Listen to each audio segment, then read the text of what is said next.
Assalamualaikum warahmatullahi wabarakatuh. Salam lestari, sahabat GP dimanapun berada. Hari ini semoga kita semua dalam keadaan sehat walafiat. Dan kebetulan hari ini saya ketemu teman lama yang sudah sekian lama kita nggak pernah ketemu. Tapi hari ini syukur ini panas-panas kota Surabaya kurang lebih 36-37 derajat ini. Karena memang bulan Oktober ini hujan belum pernah turun di kota Surabaya, dan saya kira sebagian besar wilayah Jawa memang menghadapi musim kemarau cukup panjang. Tapi di tempat ini kelihatannya sejuk. Kenapa? Karena saya kehadiran seorang teman lama. Ini saya kenalkan. Saya tahunya ini saya kenalkan sebelah saya ini ada namanya Mas Wawan. Saya baru tahu kalau namanya ternyata Arif Sosiawan. Arif Sosiawan. Saya panggilnya Mas Wawan. Apa kabar, Mas? Alhamdulillah baik. Mas Toto, saya Toto. Alhamdulillah. Sip. Ya ini sebagai podo wong Surabaya nih, kita ini saya lahir kecil besar di Surabaya. Mas Wawan ini juga sama, meskipun generasinya di bawah saya 2-3 tahun lah. Tetapi dalam lingkaran pergaulan Mas Wawan ini sudah lama saya kenal, terkait mulai zamannya masih jadi wartawan, kemudian sampai meningkat sampai Pimpret dan sebagainya. Kemudian aktif di PBI, aktif di KONI dan sebagainya. Memang latar belakang beliau ini jurnalis ya. Nah, siang hari ini mumpung ketemu gini Mas. Jadi ambek ngobrol banyak hal karena ternyata kota Surabaya ya bicara tentang hujan yang belum pernah turun kota Surabaya ini kaitannya dengan persoalan lingkungan. Jadi kita ngobrol terkait persoalan-persoalan lingkungan di kota Surabaya dan sebagainya, karena tentunya kita sebagai manusia ini tidak lepas dari persoalan lingkungan yang sedang kita hadapi. Tapi sebelum itu saya pengen tahu Mas Wawan niki aslinya di sini terus dan sebagainya. Monggo. Oke, matur nuwun Mas Toto. Gini, saya ini orang tua orang Jawa Tengah. Orang tua dari Magelang sama Bantul, Jogja. Oh iya. Tapi saya ini aku ini lahir di Surabaya. Lahir umurku lahir tahun 63 ya. Di Surabaya nang Ngaglik. Kebetulan rumah sakit yang di Bubutan iki lho. Mardi Santoso. Nah, saya kelahiran Mardi Santoso. Aku Mardi Santoso. Iya. Umur 3 bulan pindah nang Pucanganom. Oke. Nah, nang Pucanganom Timur, Pucanganom Timur 1 nomor 17. Iku bapak ibuku nang kono. Aku rek anak nomor 10, Mas. Duh, kok 5 saudara. Cakek yo. Iya, wong dhisik. Ya. Wong Jambi, zaman biyen. Oh, Jambi kan belum dikenal keluarga berencana. Belum. Bapak program ibuku ya. Ayah ibuku iki istilahnya toko Jawa Tengah nang Surabaya tahun 51. Seingat saya itu ceritanya bapak ibuku ya. Gitu ya. Bapakku dulu tuh polisi militer. Tapi ya ibuku ibu rumah tangga. Tapi ya, pada perkembangannya setelah ibu ayah di Surabaya, mereka bekerja di harian umum, sebuah media. Sama-sama nah, tapi dalam perjalanan hidupnya akhirnya ayahku mengundurkan diri dari ketentaraan. Akhirnya jadi guru kepala sekolah, bahkan aktif di sebuah organisasi Islam lah seperti itu. Ormas. Bahkan yang mendirikan salah satu bukan mendirikan ya, yang satu pendirinya kepala sekolah pertama di SMP Muhammadiyah Pucang itu ya ayahku. Oh, jadi ayah itu memang latar belakangnya dulu aktif di Ormas Muhammadiyah. Iya. Jadi pada waktu itu aktif di dunia pendidikannya. Betul, ayahku yo kepala sekolah, yo juga guru dosen di Untak ya. Nah, ibuku aktivis di Aisyah. Itu. Nah, aku sendiri mulai dari kecil dididik dalam bahasa orang tua ya, otomatis sekolahnya ya sekolah mulai TK ABA, SD Muhammadiyah sampai SMP Muhammadiyah. Setelah itu SMA nih SMA negeri, kemudian kuliah ya terus umum lah, istilahnya tidak ke itu. Perkembangan zaman saya, perkembangan diriku ini ya mengikuti arus saya. Sekolah, kemudian aktif. Bahkan ketika usia-usia remaja, yo nang Karang Taruna, yo aktivis, pernah jadi apa, tang PA ya, arek gunung lah, cinta alam ya, pencinta alam lah. Yo nang ngene olahraga, yo elok pencak silat, yo pernah ikut, yo wis kowe arek zaman-zaman ngono kan zaman-zaman lho Cak Mas. Arek zaman-zaman kan zaman-zaman belakang nang dia kowe nang kono kanca nang kene, nang kanca nang kene ya, seperti iku.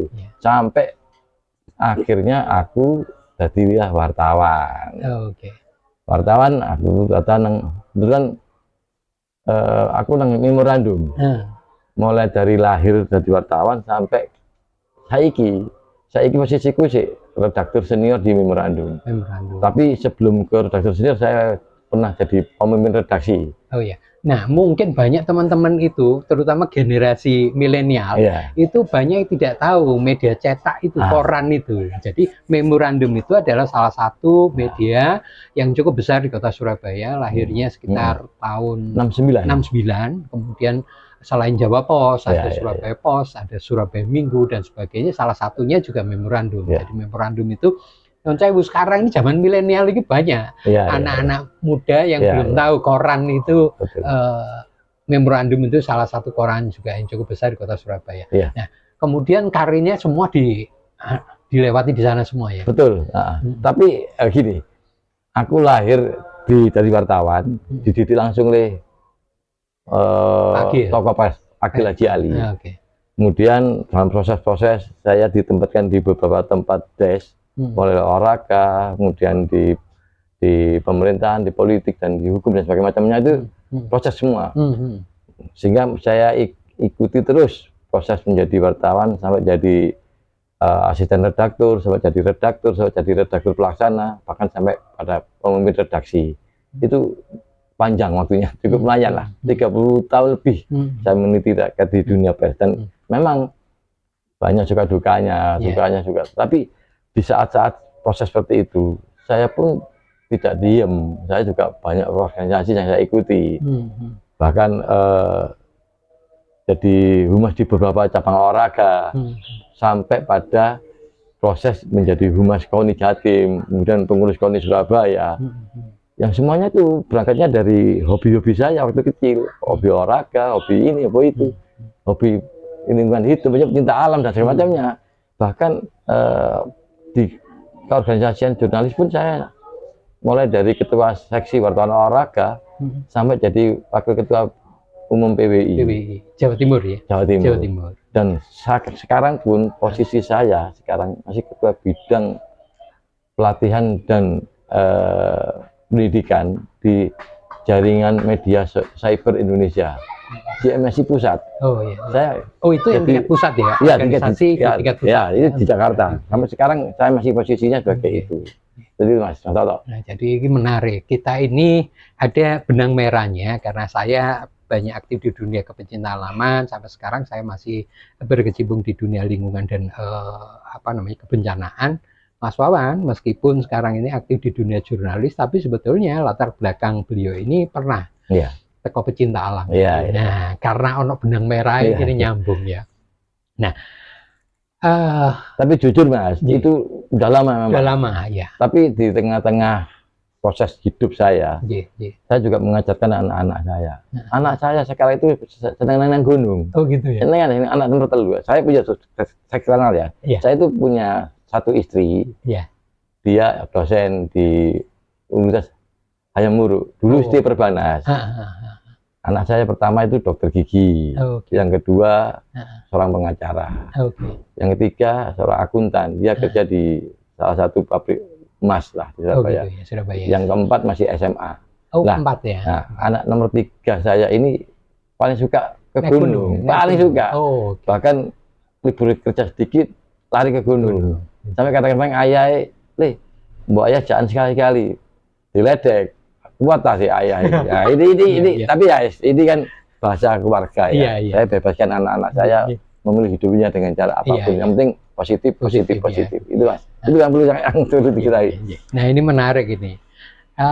Perjalanan panjang, lahir gede, berkembang, meniti karir, berkeluarga, sampai sekarang punya anak 4.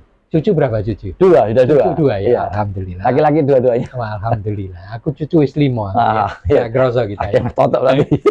Nah, jadi perjalanan kehidupan itu tentunya kita pengen bahwa akhir kehidupan itu harus kita husnul khotimah. Amin, amin. Husnul khotimah itu dalam pengertian pada saat kita melakukan sesuatu yang pertama kita pengen bahwa hidup kita itu harus bermanfaat secara positif. Betul, sepakat ini ya. Nah, dengan komitmen ini yang harus kita jaga untuk menjaga itu. Yang kedua, harus ini berkembang terus. Betul. Hidup itu kan tidak boleh statis. Komitmen harus ada konsistensinya. Konsistensi proses melalui apa aja. Nah, usia kan sudah tidak muda gitu. Sudah kepala 6. Kepala 6. Jadi cukup senior. Saya masuk 60 ya Oktober ini. Tapi kita kan durung tua ya. Durung. Senior. Putih-putih tok iya. Putih-putih senior. Nah, kembali yang lain. Nah, sekarang aktivitas di mana sekarang? Saya sekarang kebetulan saya ini kan mulai ya di saat-saat masih aktif sebagai wartawan di lapangan, saya juga liputan-liputan politik juga pernah gitu ya. Akhirnya suatu saat saya agak tertarik dengan sebuah partai. Akhirnya saya berkenalan dengan waktu saya itu Mas Dosi, Mas Gatot. Akhirnya saya diajak bergabung ke Partai Hanura. Itu kira-kira tahun 2007 atau 2007 itu ya. Masih dipimpin Pak Wiranto. Masih dipimpin Pak Wiranto. Partai Hati Nurani. Hati Nurani Rakyat. Ya, itu. Kemudian dari situlah saya juga sebagai jurnalis kan harus belajar langsung ya. Belajar langsung lapangan. Ya pasti berpolitik itu kan. Saya akhirnya saya pelajari politik sebagai wartawan. Akhirnya ya keterusan seneng akhirnya ikut menjadi calon legislatif lah. Tahun itu ya. Tahun 2007 saya ditaruh, dipercaya sebagai Dapil Kota Surabaya. Bukan, dapil di Tuban Bojonegoro waktu itu. Untuk provinsi. Provinsi.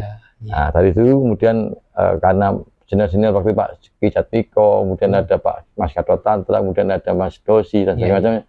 Itu proses semua Mas kita proses. Nah, namun Allah belum memberikan satu rezeki ya, saya tidak bisa tembus, bahkan Hanura tidak dapat kursi di situ. Nah, tapi ini saya angkat dulu ya. Monggo.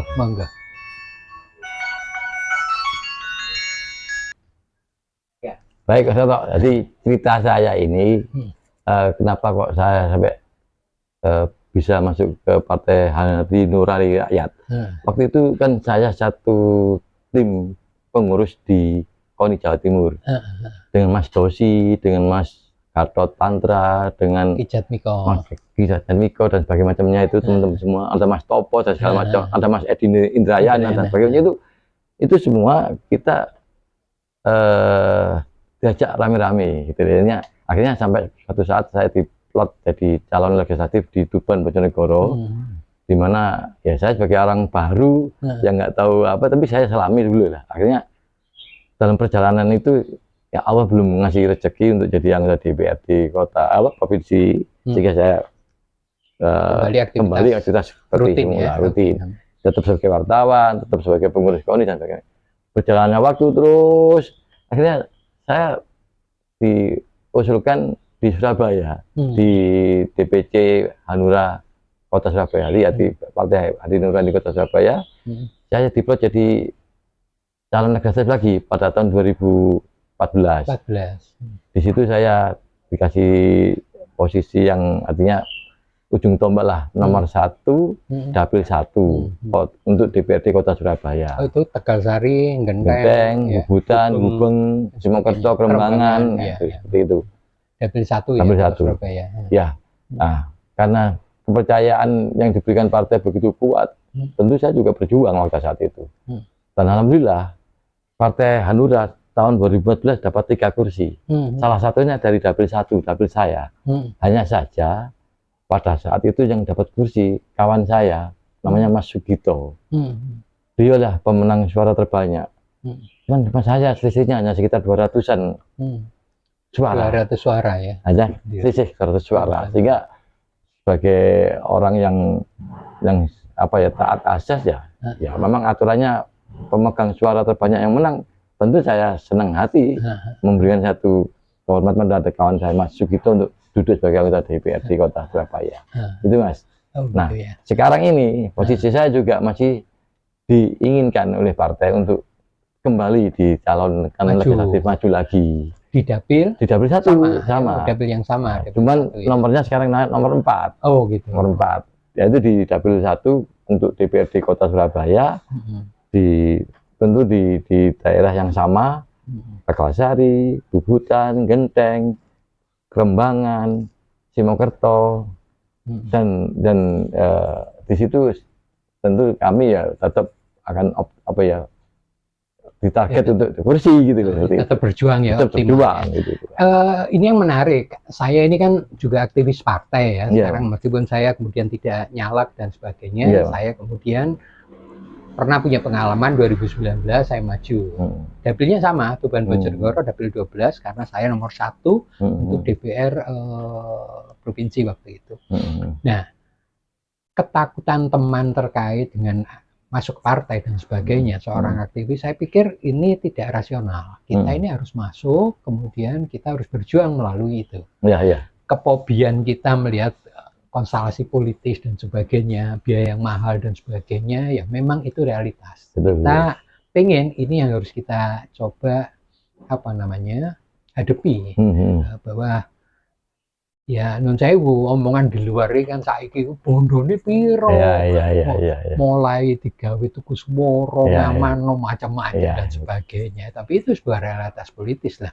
Dan memang 2019 dan saat ini kurang lebih gambarannya sama. Nah, dari sisi idealisme dan sebagainya, saya kira jenengan salah satu orang menurut saya dari sekian caleg yang saya kenal secara pribadi dan sebagainya yang punya track record atau sesuatu yang lebih dari yang lain. Kenapa? Karena satu, pengalaman bertahun-tahun di dunia jurnalis menghadapi problematika atau kemudian terlibat dalam permasalahan yang ada, apakah di dunia olahraga, apakah di dunia kemasyarakatan, apakah isu lingkungan, isu macam-macam. Saya kira jenengan sudah punya dan sudah terlibat, sehingga dari modal dasar untuk bicara menjadi anggota dewan nanti yang mewakili masyarakat, kapabilitas jenengan kan sudah ada, minimal begitu. Tapi memang kadang-kadang ya non sewu saiki aneh-aneh ya. Ono arek sing nggak tahu ro kiprane, nggak ada prestasi, nggak duwe opo tiba-tiba dadi. Karena paling tidak ada syarat kapabilitas, kapasitas, leadership dan karya atau prestasi ini harus punya dasar semua. Nah, track record sekarang itu jadi bagian yang masyarakat jauh lebih mudah untuk bisa melihat siapa sebetulnya mereka ini. Karena latar belakang jenengan ini kan jelas. Keluarganya, putranya 15, bapak dulu aktif di Ormas Muhammadiyah. Dari sisi nasab, garis turunan ini, ono latar belakang jalur pendidikan, karena bapak dulu aktif di dunia kependidikan dan sebagainya. Kedua, lahir besar dan berkembang berkarir Kota Surabaya. Mesti wong Surabaya. Jadi anggota dewan Kota Surabaya, wah cocok temen niki ya toh. Ketiga, kapasitas kapabilitas sebagai jurnalis, kemudian sampai menduduki tim rep, sekarang jadi pemimpin redaktur senior di sebuah media di memorandum, kemudian juga menjadi wakil ketua atau ketua bidang di satu organisasi yang ini sudah ada. Apalagi kemudian di lain kan di KONI dan sebagainya. Tidak menurut aku, aku jadi pemilih ini cocok, cocok. Tinggal kemudian dilihat komitmen dan konsistensi nih. Karena komitmen dan konsisten itu harus bareng. Proses itu ya. Goal dari komitmen dan konsisten itu pasti ada hasil atau prestasi atau karya. Nah, sehingga di sana. Nah, kembali yang tadi kita bicara tentang caleg ini. Nah, visi misi atau keinginan jenengan pada saat kemudian, aku mau berjuang melalui partai politik dan kemudian saya terlibat dalam konstelasi pemilihan legislasi di Kota Surabaya, apalagi masuk dapil 1, yang tentunya kondisinya tahun ke tahun itu dinamikanya semakin besar dan semakin susah, semakin kompleks. visi misi yang sementara ini jenengan bawa nanti untuk jenengan perjuangkan kalau sudah menjadi anggota legislasi itu di Kota Surabaya apa? Ya gini. Modal dasar awal itu ya. Saya ini kan berangkatnya juga dari lingkungan olahraga ya. Tentu lingkungan olahraga itu kan harus sehat, tentu harus bersih. Nah, ini akhirnya terkait dengan lingkungan. Mau nggak mau kan untuk jadi sehat itu kan lingkungan harus bersih. Dan Surabaya saya melihat memang selama ini penanganan lingkungannya sudah bagus, cuman kan harus tidak boleh stagnan. Polutan di Surabaya ini juga luar biasa. Lingkungan apa yang terjadi di Kota Surabaya seperti apa ya istilahnya perlu ada apa ya sentuhan yang lebih serius untuk nata lingkungan, nata apa pengendalian polusinya dan sebagainya. Dulu seingat saya ya di Surabaya hampir tiap-tiap pojok itu ada tanda. Derajat Surabaya sama ini polusinya segini. Nah ini kadang nggak ada. Ya? Ini juga. Saya masih ingat di Kertajaya itu ada semacam Gubeng itu ada ya, kan? Ada tanda signboard kayak gitu. Ini Surabaya berapa, polusinya bagaimana kondisi. Ini kan hal yang baik. Kenapa? Sekarang malah nggak ada ya? Saya lihat ada penurunan. Iya. Saya pikir ya Surabaya tentu menjadi pilihan penting untuk dibersihkan lingkungannya. Lingkungannya itu ya polutannya dikendalikan lebih rendah dan sebagainya. Kemudian tata letak lingkungan juga harus dikoreksi lagi karena masih banyak daerah-daerah yang sedikit kumuh ya. Saya lihat sedikit kumuh. Potret-potret dari ketika apa ya jurnalis saya bergerak itu potretnya masih ada. Lingkungan-lingkungan yang sedikit kumuh, bahkan persoalan banjir juga masih bukan banjir ya, genangan juga masih ada. Dan ini kan menunjukkan harus ada peningkatan untuk penanganan tentang lingkungan di Kota Surabaya. Dan tentu kembali lagi ke basic saya sebagai seorang olahragawan juga pernah hidup walaupun banyak ngicipi di lingkungan hidup di bencana alam. Ini menjadi satu apa ya keinginan saya untuk menjadi ini harus ditata lah, dikelola, harus diperjuangkan ya. Iya, diperjuangkan sehingga keinginan ke depan hal yang sudah baik itu ditingkatkan, belum yang jelek ini justru akan diperbaiki gitu ya. Tentu ada kaitannya kan, olahraga, kesehatan, lingkungan, bahkan politik pun harus lingkungannya harus bersih kan juga harus kan seringkali kita mengatakan ketika politik itu dijalankan dengan hati riang, dengan hati senang, bersih, sehat dan sebagainya kan jadi enak. Beda ya, hasilnya beda itu. Beda banget. Jadi apa yang tadi saya tangkap sementara ini kan ada paling tidak ada 2-3 isu yang kemudian jenengan pengen perjuangkan. Yang pertama masalah olahraga, karena berangkat dari dunia selama ini menjadi jurnalis atau wartawan olahraga, melihat banyaklah persoalan-persoalan olahraga yang ini juga harus perlu diperjuangkan. Bukan hanya cabur tapi juga sarana prasarana, kebutuhan masyarakat akan tadi olahraga dan sebagainya. Meskipun sekarang ini dan pasum-pasum di Kota Surabaya di komplek-komplek ini kan sudah banyak ya. Tapi mungkin ke depan ini bisa ditingkatkan atau diperbaiki dan sebagainya. Minimal manajemennya.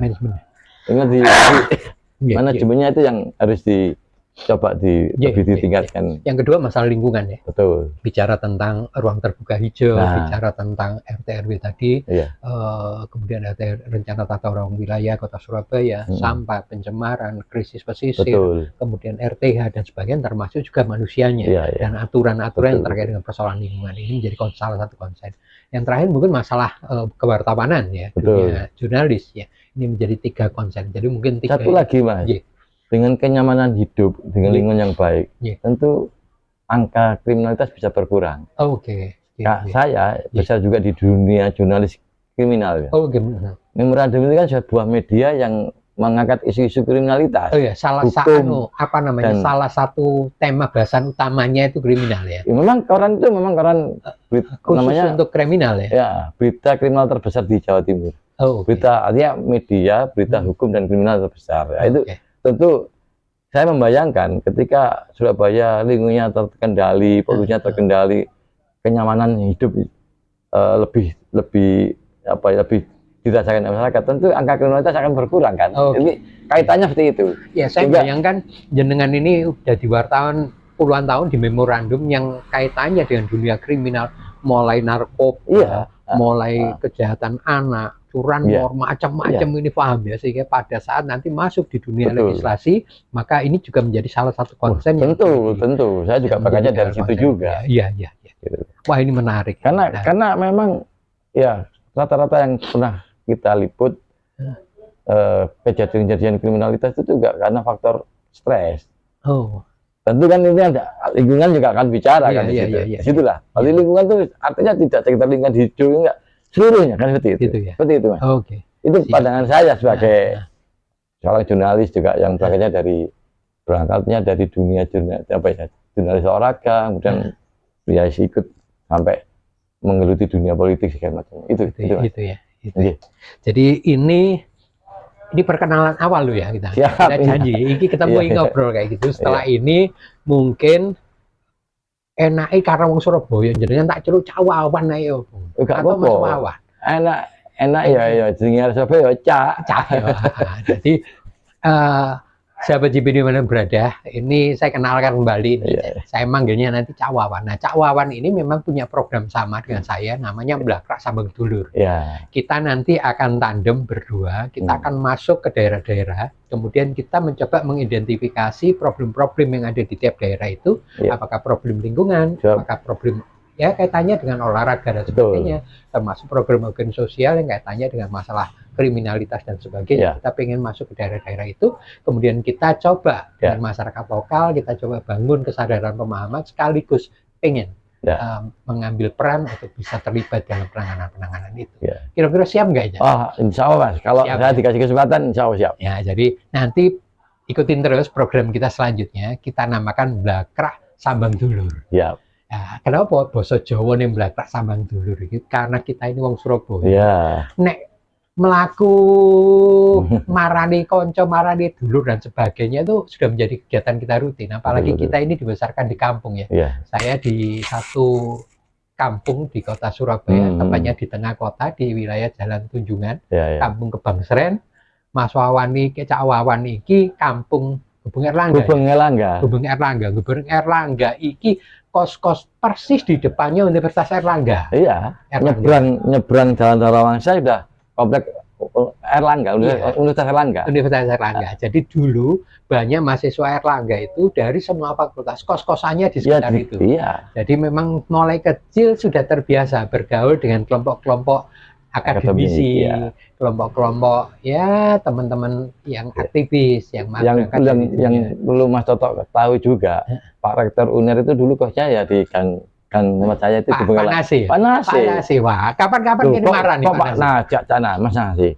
Pak Dekarwo lho, kos nang loro. Iya, makanya nanti itu terus ono meneh toko iki sapa jenenge? Mas. Aduh sih. Catat dulu ya, aku lali gini. Iya, pokoknya gini, Panasi kan ono kan ya. Panasi ya. Nanti kapan kita datang ke beliau, kita ngajak ngobrol. Jadi memang kita sudah dibesarkan mulai kecil. Saya kebetulan kampung saya itu kampung pergerakan, Mbak. Jadi peristiwa penyobekan bendera 10 November itu kan banyak wong genteng, Kebangsren. Kebangsren itu banyak toko juga.